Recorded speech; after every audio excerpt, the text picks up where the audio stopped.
ارشاد فرمایا کہ میرا حبیب تم مردوں میں سے کسی کا باپ نہیں ہے. یہ روایت نہیں ہے، آیت ہے. آیت میں فرمایا کہ یہ تم مردوں میں سے کسی کا باپ نہیں ہے اور اس کی بیویاں تمہاری مائیں ہیں. اس نے سورہ احزاب کی 2 آیات کو لیا ہے اور اس کی تحریفی تشریح دیکھیں، وہ آپ نے سماعت فرمانی ہے، انشاءاللہ آگے کلپ میں چلے گی. وہ سورہ احزاب کی 21ویں پارے کی آیت ہے، اعوذ باللہ من الشیطان الرجیم، بسم اللہ الرحمن الرحیم. النبی اولا بالمؤمنین من انفسہم وازواجہ امہاتہم. اور 22ویں پارے کی آیت ہے اسی سورہ احزاب کی، ما کان محمد ابا احد من رجالکم ولکن رسول اللہ وخاتم النبیین. یہ 2 آیات ہیں جن کے ترجمے اور تشریح کے اندر اتنی زیادہ گستاخانہ گڑبڑ ہو رہی ہے. یہ آپ سماعت فرمائیں گے آگے انشاءاللہ اس کلپ میں. اسے ابا نہیں کہنے دیتا، انہیں اماں بنا رہا ہے. کہہ رہا ہے جی کہ اسے ابا نہیں کہنے دیتا. اسے مطلب حضرت محمد صلی اللہ علیہ وآلہ وسلم فداہ ابی و امی، کہ اسے ابا نہیں کہنے دیتا اور انہیں اماں بنا رہا ہے. کہ اللہ پاک حضور صلی اللہ علیہ وآلہ وسلم کو امت کا باپ نہیں کہنے دیتے. ما کان محمد ابا احد من رجالکم، کہ محمد صلی اللہ علیہ وآلہ وسلم تم مردوں میں سے کسی کے باپ نہیں ہیں، اور انہیں اماں بنا رہا ہے. ازواجہ امہاتہم، اس نبی کی ازواج، اس نبی کی بیویاں تمہاری مائیں ہیں. تو یہاں پر دیکھیں کیسی جسارت کر رہا ہے، اسے ابا نہیں کہنے دیتا اور انہیں اماں بنا رہا ہے. یہ ابا جو ہے نا، یہ نسبی ابا نہیں ہے، یہ روحانی ہے. اور جو اماں ہے، یہ اماں بھی نسبی نہیں ہے، روحانی ہے.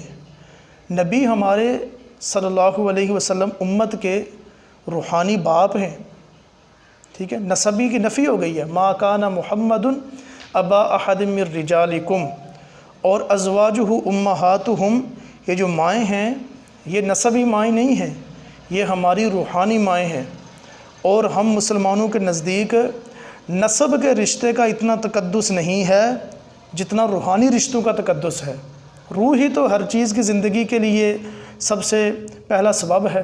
روح نکل جائے تو زندگی ختم ہو جاتی ہے. دوسری جسارت کر رہا ہے، پتہ چلا کہ جو ہم جیسی تھیں اللہ نے ان سے رشتہ جوڑ دیا ہے، اور جو ہم جیسا نہیں تھا اس سے رشتہ توڑ دیا. کہ پتہ چلا کہ ہم جیسی تھیں ان سے رشتہ جوڑ دیا، اور جو ہم جیسا نہیں تھا اس سے رشتہ توڑ دیا. وہ کہتے ہیں نا، لو جی اپنے ہی دام میں خود صیاد آ گیا. وہ والی بات کی ہے کہ اس نے تو بہت بڑا اعتراض کیا ہے لیکن خود اس میں یہ پھنس گیا ہے. پتہ چلا کہ جو ہم جیسی تھیں ان سے رشتہ جوڑ دیا. تو جب اللہ نے تمہارا رشتہ جوڑ دیا ہے اور تم مانتے بھی ہو کہ رشتہ اللہ نے جوڑ دیا، تو پھر اس رشتے کے تقدس کو پامال تو نہیں کرنا چاہیے. اور رشتہ بھی کیا جوڑا اللہ نے؟ ماں اور بیٹے کا، اور وہ بھی روحانی. روح کے بغیر زندگی موت میں تبدیل ہو جاتی ہے. اور جو ہم جیسا نہیں تھا اس سے رشتہ توڑ دیا، یعنی حضور ہم جیسے نہیں تھے، ان سے ہمارا رشتہ توڑ دیا. یہ کہہ رہا ہے، خود بتا رہا ہے کہ اللہ نے ہمارا رشتہ نبی کے ساتھ کیا کر دیا ہے؟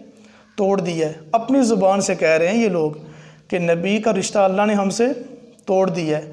جس کا نبی سے رشتہ ٹوٹ گیا وہ اسلام پہ پتہ نہیں کیا ڈھونڈ رہا ہے، اسے کیا ملنا ہے.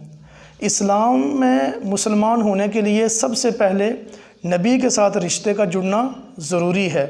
وہ رشتہ عام رشتوں کی طرح نہیں ہے، وہ رشتہ اس نوعیت کا رشتہ ہے جس پہ تمام رشتے قربان ہو سکتے ہیں. سب سے قریبی رشتہ جو ہوتا ہے وہ جسم کے ساتھ روح کا ہے، جان کا رشتہ ہے. اور اللہ کیا فرما رہے ہیں؟ النبی اولا بالمؤمنین من انفسہم، کہ نبی جو ہیں یہ مومنین کو اپنی جانوں سے بھی زیادہ اولا ہیں، زیادہ اقرب ہیں، زیادہ پیارے ہیں۔ ہمارا رشتہ تو نبی کے ساتھ ایسا ہے کہ جو روح کا جسم کے ساتھ رشتہ ہے اس سے بھی قریبی رشتہ نبی کا ہے۔ اور ذاکر کہہ رہا ہے کہ جی جو ہم جیسی تھیں ان کے ساتھ رشتہ جوڑ دیا، جو ہم جیسا نہیں تھا اس سے رشتہ توڑ دیا۔ خود کہہ رہا ہے توڑ دیا، ٹھیک ہے نا جی۔ یہ سوائے ان کی ذاکرانہ خطابت کے علاوہ اور کچھ بھی نہیں ہے۔ دیکھنے باتیں کیا ہو رہی ہیں، اور مجمع کی واہ واہ آپ دیکھیں۔ جو قوم اس حد تک عقل سے تہی دست و تہی دامہ ہو اسے گمراہ کرنا کیا مشکل ہے۔ تیسری بات یہ کہی اس نے، یہ ایسی مائیں ہیں کہ جن سے پردہ واجب ہے، یہ وہ مائیں ہیں جن سے پردہ لازم ہے۔ تو ہم نے پہلے کہہ دیا کہ آپ کو آیت سمجھ میں ہی نہیں آئی، سمجھ آ جاتی آپ کو تو آپ ایسی باتیں نہ کرتے۔ یہ وہ مائیں ہیں جن کا ہمارے ساتھ نسب کا رشتہ نہیں ہے۔ جو نسب کے رشتے ہوتے ہیں ان میں وراثت بھی آگے چلتی ہے، ماں کا وراثت میں حق ہے، اسی طرح ماں اگر چلی جائے تو اولاد کو اس کی وراثت ملتی ہے اگر اس نے وراثت میں کچھ چھوڑا ہے۔ یہ جو مائیں ہیں نا، ازواجہ امہاتہم، ان کا ہمارے ساتھ رشتہ روحانیت کا ہے، ان کا ہمارے ساتھ رشتہ، ہمارا ان کے ساتھ رشتہ دین کا ہے، رشتہ کلمے کا ہے۔ ان کے ساتھ ہمارا، ان ماؤں کے ساتھ ہمارا رشتہ اسلام کا ہے۔ اور یہ جو رشتے ہیں انہیں عام رشتوں کے اوپر قیاس کرنا یہ دین کی بھی توہین ہے، قرآن کی بھی توہین ہے، اللہ کے فرمان کی بھی توہین ہے۔ اور جو مذہب سارا توہین کی اینٹوں کے اوپر کھڑا ہو اسی عمارت کا نام رافضیت ہے۔ اور مجمع کی واہ واہ آپ نے دیکھی۔ پتہ چلا یہ وہ مائیں نہیں جو مولوی سمجھتا ہے، پتہ چلا کہ یہ وہ مائیں نہیں جو مولوی سمجھتا ہے۔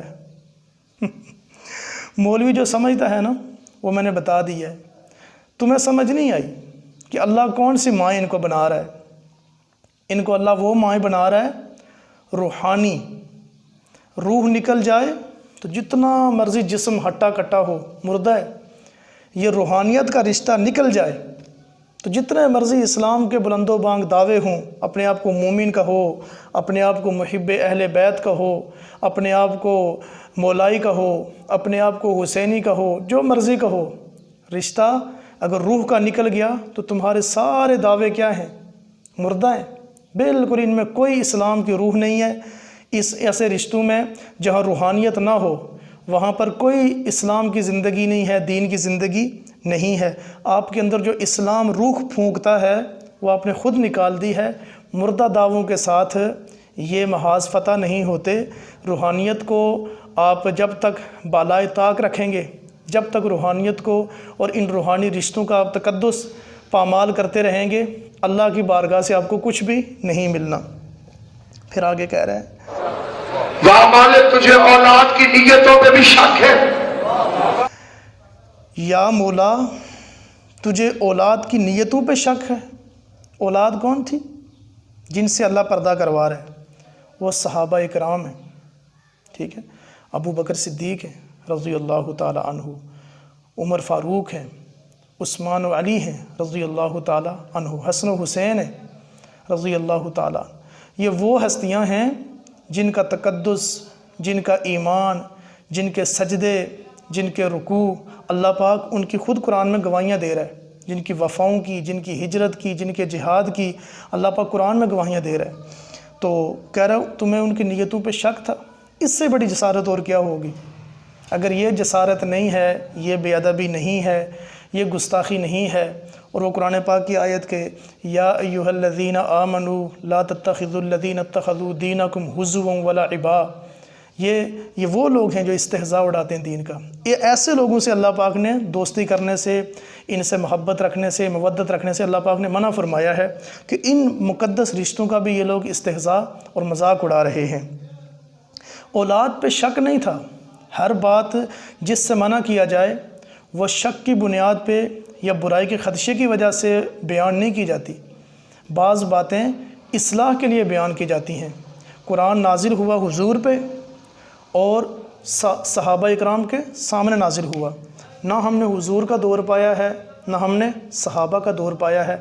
حضور سے لے کر صلی اللہ علیہ وآلہ وسلم سے لے کر آخری انسان، آخری مسلمان تک اللہ پاک نے ایک ادب بتا دیا ہے کہ حضور تمہارے نبی ہیں، اور نبی کی بیویوں کو ایسا نہ ہو کہ حضور کو تو آپ رسول مانو، حضرت محمد صلی اللہ علیہ وسلم کو تو آپ نبی مانیں، اور ان کی ازواج مطہرات، ان کی مقدس مطہر بیویاں، ان کا پاکیزہ حرم، ان کی شان میں کوئی کمی ہو جائے۔ حضور آپ کے نبی ہیں، حضور آپ کے رسول ہیں، حضور آپ کے پیغمبر ہیں، اور ان کی بیویاں آپ کی مائیں ہیں۔ نسبی ماں جس کے بطن سے انسان دنیا میں آتا ہے، اس کی توہین کے بارے میں اللہ پاک نے فرمایا فَلَا تَقُلْ لَهُمَا اف، والدین کے سامنے اف بھی نہ کہنا۔ اور اف تو ہمیں سمجھانے کے لیے اللہ نے بیان فرمایا، اگر اس سے کوئی کم لفظ ہماری سمجھ میں آتا ہوتا تو اللہ پاک اس کو بھی قرآن میں ارشاد فرما دیتے۔ تو یہ جو ہے ازواجہ امہاتہم، یہ وہ رشتہ ہے جس رشتے کو اللہ نے بیان فرمایا ہے کہ یہ تمہاری مائیں ہیں۔ نسبی رشتوں میں اف کی گنجائش نہیں ہے۔ یہاں تو ان کے خلاف مجلسیں ہو رہی ہیں، یہاں تو ان کے خلاف تقاریر ہو رہی ہیں۔ پھر کہہ رہے ہیں جی کہ نبی کی بیماری کے دوران کچھ بے غیرتوں میں میٹنگ کی کہ نبی بیمار ہے، دنیا سے چلا جائے گا، 9 بیوہ چھوڑے گا، اور بیوہ سے شادی کرنا ثواب ہے۔ نبی کی بیماری کے دوران نعوذ باللہ من ذالک نقل کفر نباشد بے غیرت کے الفاظ استعمال کریں صحابہ اکرام کے بارے میں، اور یہ مجلسیں نیٹ کے اوپر موجود ہیں۔ تو یہ سب کچھ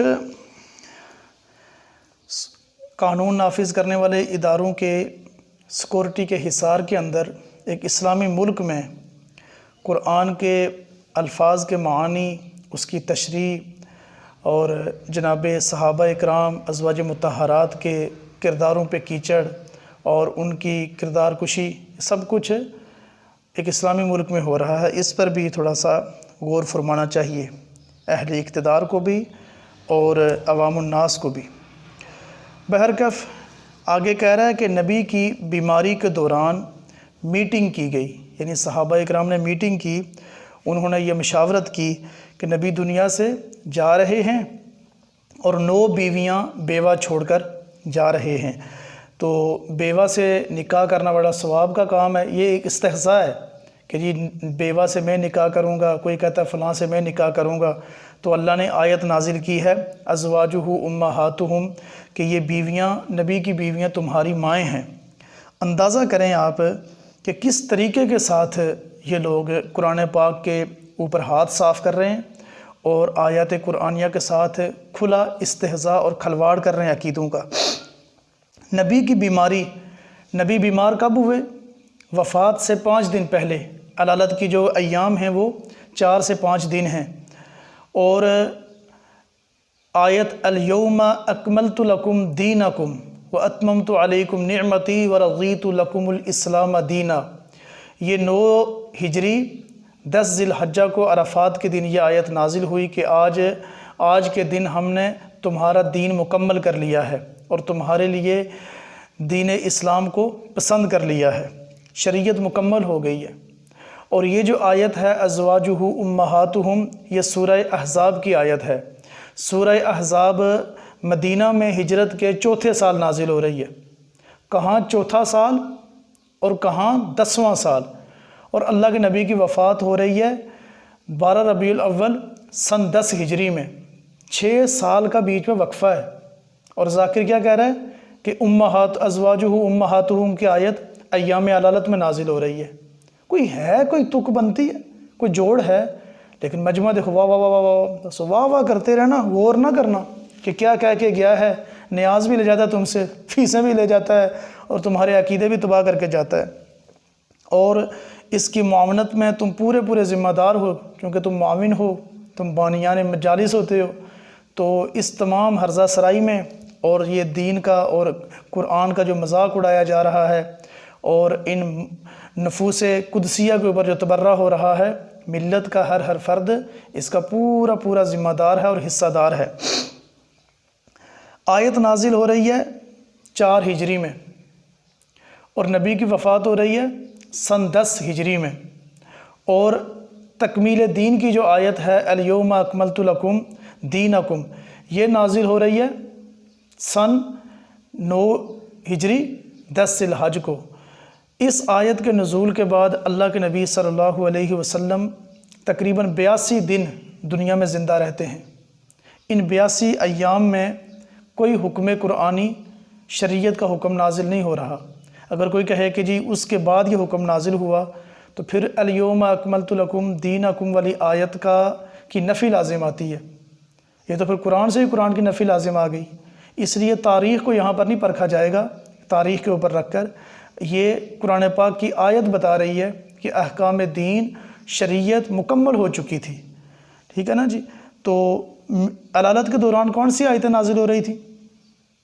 صرف اور صرف اپنی قوم کو دھوکہ دینا، اور چونکہ ان کے مجمع، ان کی مجالس گرم ہی اس بات پہ ہوتی ہیں کہ حضرات صحابہ کرام پر تبرہ کیا جائے، ان پر تنقید کی جائے، ان پر طنز و تشنیع کے تیر چلائے جائیں، تو بس اسی وجہ سے صرف محفل گرم کرنے کے لیے یہ ساری خطابت اور یہ ساری ذاکری ہو رہی ہے۔ اب آتے ہیں اس طرف کہ تم نے قرآن کی 2 آیتیں پڑھ کر اتنا بڑا تبرہ کیا ہے، صحابہ اکرام کو تم نے بے غیرت کہا اور یہ کہا کہ وہ نبی کی بیویوں کے ساتھ نکاح کرنا چاہتے تھے، حالانکہ اللہ پاک نے قرآن پاک میں منع فرمایا ہے کہ نبی کی بیویوں کے ساتھ نکاح ہمیشہ ہمیشہ کے لیے حرام ہو گیا ہے۔ ساری باتیں سورہ احزاب میں ہو چکی ہیں، پہلے اللہ پاک نے بیان فرما لیا ہے۔ میں پوچھنا یہ چاہتا ہوں پوری ملت رافضیت سے، ناصر عباس ملتانی تو اب اس دنیا میں نہیں ہے، لیکن اس کی ویڈیوز، اس کی مجالس کی تقاریر وہ ساری انٹرنیٹ پر موجود ہیں، تو ان کی ملت کے بڑے بڑے ذاکر، اس کے شاگرد موجود ہیں، وہ مجھے جواب دیں۔ ان کی ملت کے لوگ اپنے عقیدوں کے بارے میں، اور جو ان کا عقیدہ اثنا عشریہ والے ہیں، یہ بڑے حساس ہیں اپنے عقیدوں کے بارے میں، تو یہ ویڈیو میں کومنٹس کر کے بھی ہم سے اگلا جواب لے سکتے ہیں، اور اگر اس بات کا کوئی جواب ان کے پاس ہے تو وہ جواب ہمیں یہ ارسال فرمائیں۔ وہ یہ ہے کہ قرآن پاک کی 2 آیات ذاکر ناصر عباس ملتانی نے پڑھی ہیں، ترجمہ تو آپ کے سامنے کیا ہے اور تشریح بھی جو ہوئی ہے، اور اس کے اوپر جو میں نے آپ کے سامنے جواب گوش گزار کیا ہے وہ بھی آپ نے سماعت فرما لیا۔ سوال یہ ہے کہ قرآن پاک سے، قرآن پاک کی کسی بھی آیت سے استدلال کرنے کا آپ کو حق کیا ہے؟ پہلے تو یہ بات طے ہو جائے نا کہ آپ اس قرآن پاک کو اصلی مانتے بھی ہیں یا نہیں۔ کیا آپ کا یہی عقیدہ ہے کہ جو قرآن پاک اللہ کے نبی صلی اللہ علیہ وآلہ وسلم پر نازل ہوا تھا یہ قرآن وہی ہے؟ نہیں جناب، اس کے بارے میں آپ کی معتبر کتب شاہد ہیں کہ آپ لوگوں کا عقیدہ اس قرآن کے بارے میں یہ ہے کہ یہ قرآن پاک وہ نہیں ہے جو اللہ کے نبی صلی اللہ علیہ وآلہ وسلم پر نازل ہوا تھا۔ یہ قرآن شریف جو ہے یہ تحریف شدہ ہے، یہ قرآن شریف جو ہے یہ صحابہ اکرام نے غلط لکھا ہے، یہ قرآن شریف جو ہے یہ تبدیل ہو چکا ہے۔ اس کی میں چند ایک شہادتیں آپ کے سامنے پیش کرنے لگا ہوں۔ سب سے پہلے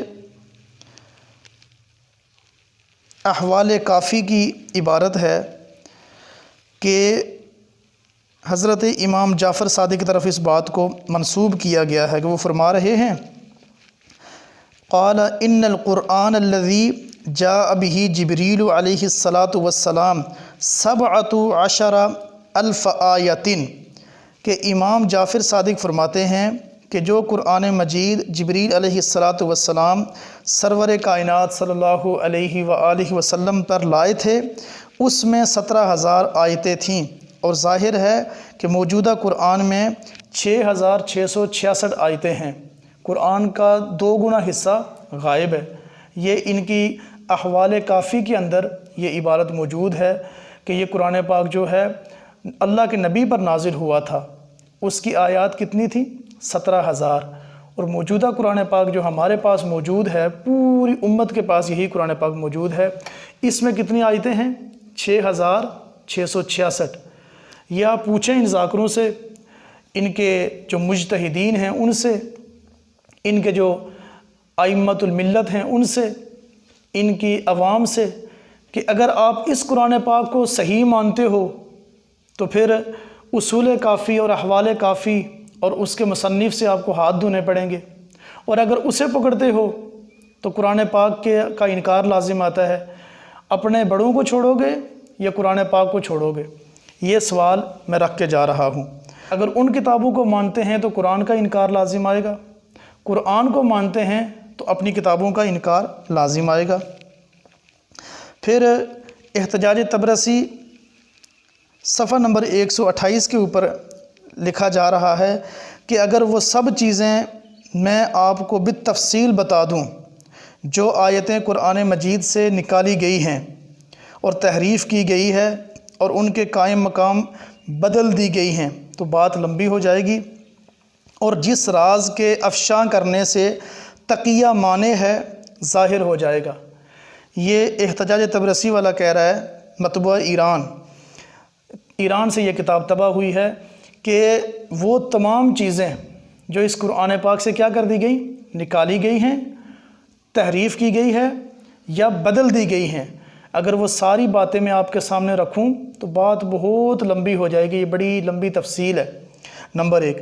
نمبر 2، وہ راز افشا ہو جائے گا جس کو تقیہ مانے ہے۔ تقیہ ان کے ہاں بہت بڑی عبادت سمجھا جاتا ہے کہ سچ کو جھوٹ کے پردے میں لپیٹ کر پیش کیا جائے۔ جب تقیہ واجب ہے تو یہاں پر تشریحیں کیوں ہو رہی ہیں مجالس میں؟ اپنے ہی اصولوں کے خلاف یہ فرقہ چل رہا ہے، واحد فرقہ ہے جو اپنے ہی اصولوں کی خلاف ورزی کر کے دنیا میں دندناتا پھر رہا ہے۔ آپ کو تقیہ کا حکم ہے۔ تقیہ تو یہ ہے کہ سچی بات بھی چھپائی جائے، چاہے جائے کہ آپ مجالس میں چوکوں کے اوپر جھوٹ بول رہے ہیں، امام بارگاہوں میں جھوٹ بول رہے ہیں، تو آپ اپنے مذہب کے خود چور بنتے ہیں، خود مجرم بن رہے ہیں۔ تیسری شہادت میں ایک اور پیش کر دوں،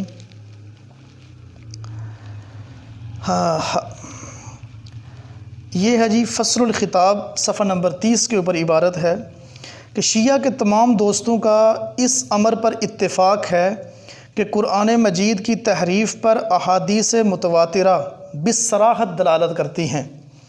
لیجئے یہاں پر ان کے ڈول کا پول کھل رہا ہے کہ قرآن پاک کی جو آیات تھیں ان کی تحریف کے اوپر اللہ پاک کے نبی صلی اللہ علیہ وآلہ وسلم کی احادیث متواترہ وہ صراحت کے ساتھ دلالت کرتی ہیں کہ قرآن پاک میں کیا ہو چکی ہے، تحریف ہو چکی ہے۔ اب بندہ ان سے پوچھے کہ قرآن کی جو طباعت ہوئی ہے، قرآن کو جو کتابی شکل دی گئی ہے، وہ اللہ کے نبی صلی اللہ علیہ وآلہ وسلم کی وفات کے بعد دی گئی ہے۔ قرآن پاک تو اللہ کے نبی صلی اللہ علیہ وسلم کی زندگی میں اس طرح 2 جلدوں کے درمیان موجود تھا ہی نہیں، یہ تو بعد میں صحابہ اکرام نے اس کو جمع فرمایا ہے امت کی سہولت کے لیے، کیونکہ قرآن پاک کا کچھ حصہ حضرت زید بن ثابت کے پاس تھا، کچھ اور صحابی کے پاس، کچھ کسی اور صحابہ میں سے کسی کے پاس، وہ سارے کے سارے کو اللہ کے نبی صلی اللہ علیہ وسلم جس طرح لکھوایا تھا اسی ترتیب پر کتابی شکل میں حضرت سیدنا صدیق اکبر کے دور خلافت میں جمع کیا گیا ہے۔ تو اللہ کے نبی تو دنیا سے رحلت فرما چکے تھے، پردہ فرما چکے تھے، تو حدیثیں کون بیان کر رہا تھا؟ یہ اتنے بڑے بڑے کذب اور اتنے بڑے بڑے الزامات لگائے جا رہے ہیں جو عقل سے اور فہم سے بالکل بالاتر ہیں۔ سوچا سمجھا کچھ بھی نہیں کہ ہم کیا کہہ رہے ہیں، کیا لکھ رہے ہیں، اور معتبر کتابوں کے اندر لکھا جا رہا ہے۔